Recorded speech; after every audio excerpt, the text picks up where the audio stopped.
Hey guys, welcome to my channel, Realm of Ori. In this video, we will continue with Volume 14, Chapter 2, Future Plans, Part 3.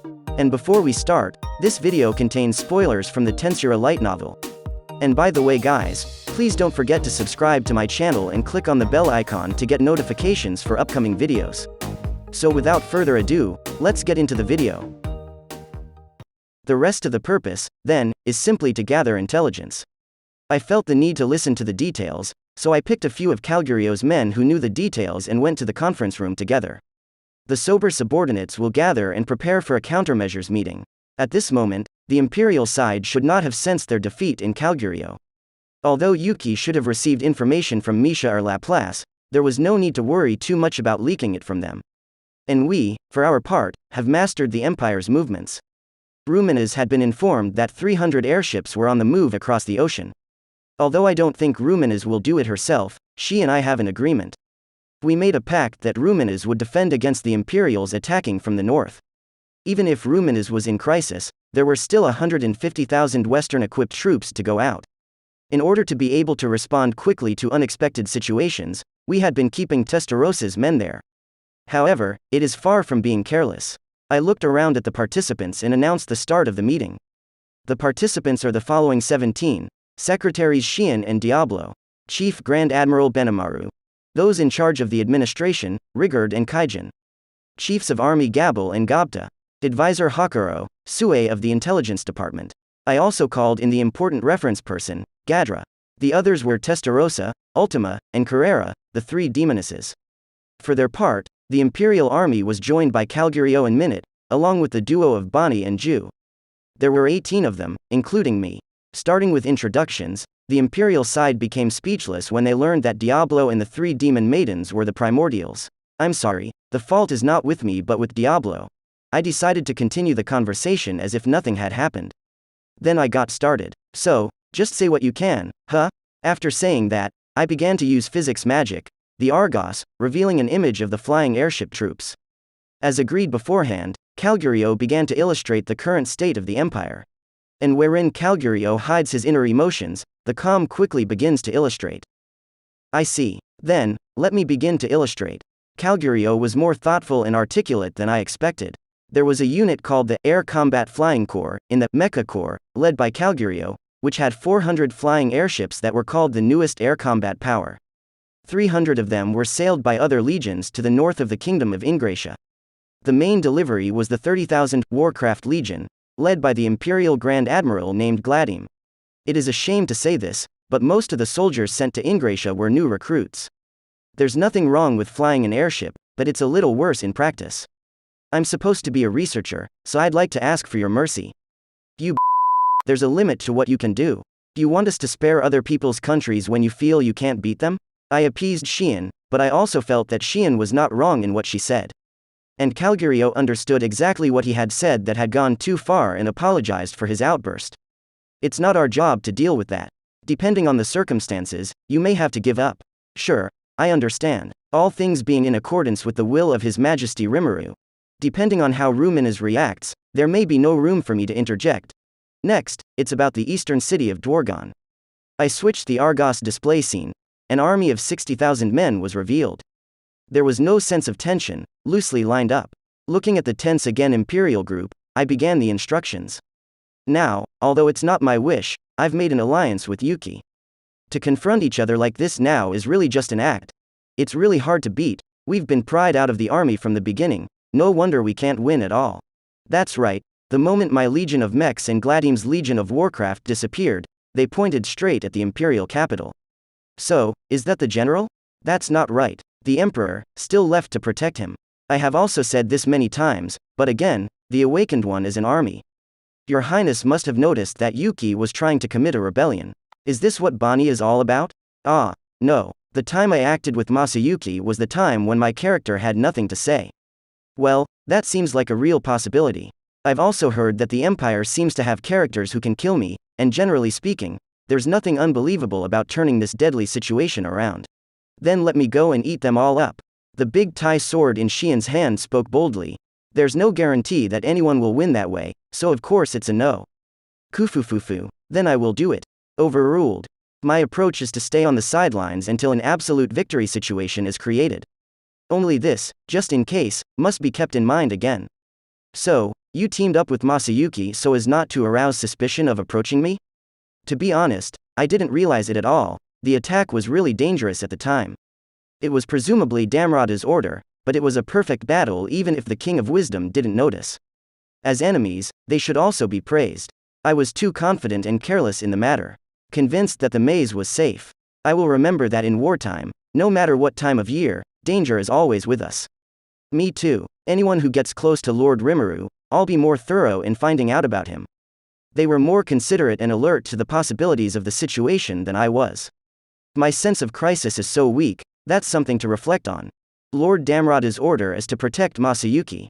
But I wasn't told the reason, so I guess it's to prevent information leakage. Me too. We are not receiving orders at the same time, but through different channels, in order to prevent our identity from being known. When I received the order to assassinate His Majesty Rimuru, I realized that Bonnie was in the single digits, just like me. Just remembering? No, it was because I had never seen a single digit other than myself that I first learned that she was one when I received the order. Me too. I'm afraid only the chief and deputy chiefs know the identity of the other single digits. The strongest warriors in the empire, surprisingly, don't even know each other.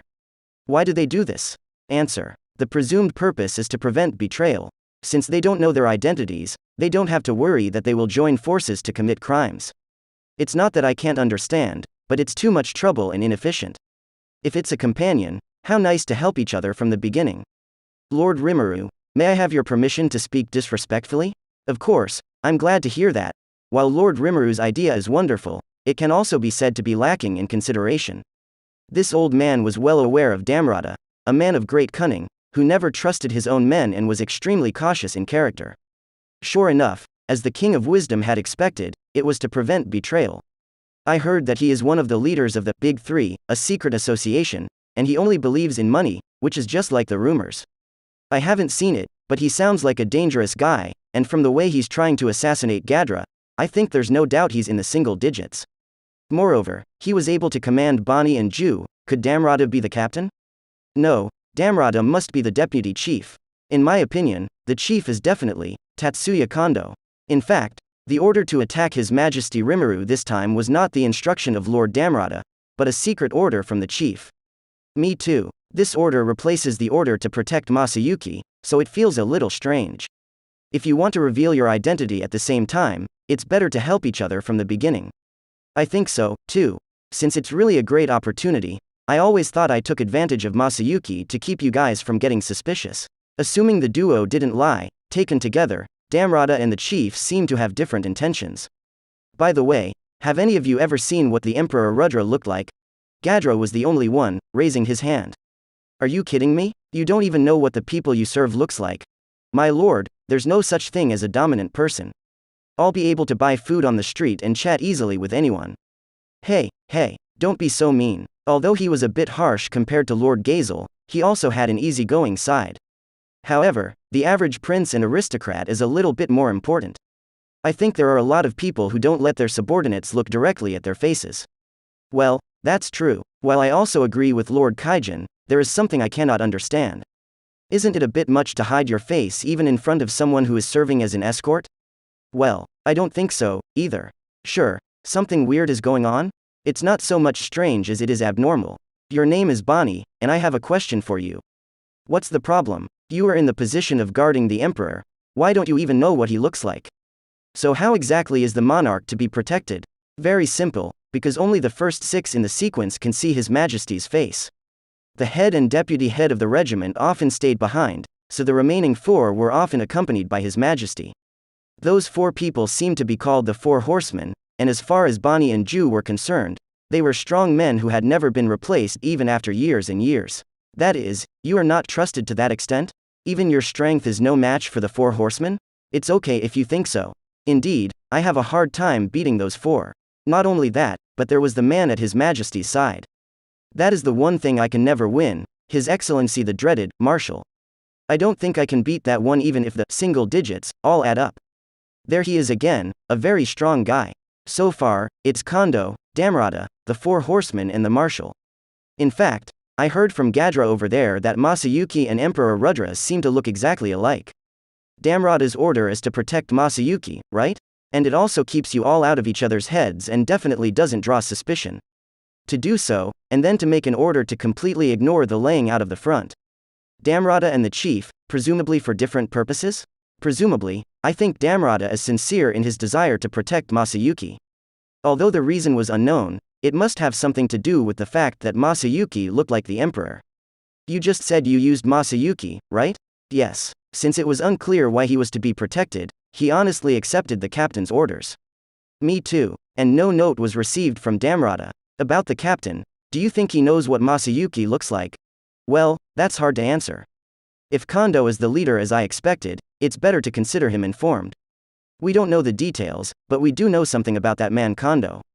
He must not be careless in the face. I heard that he has all the information in the Empire. A weirdo who feeds on information is the nickname of Lieutenant Kondou, who is the director of the Intelligence Bureau. Our military and intelligence agencies are inseparable and have suffered a lot on his part. Although several hostilities were also organized, they all ended in failure. Just looking at that guy is no slouch.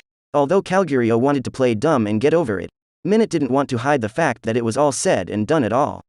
The fact that even the inside story was exposed was enough to show that Kondou was a dangerous man. At least, not an opponent I can beat. Old Master Gadra, don't look at him like that, he's actually a pretty powerful man. As far as I'm concerned, one might be able to match the strength of a saint. It seems that Kondou can be considered a saint, if even such a Gadra asserts that he will never win.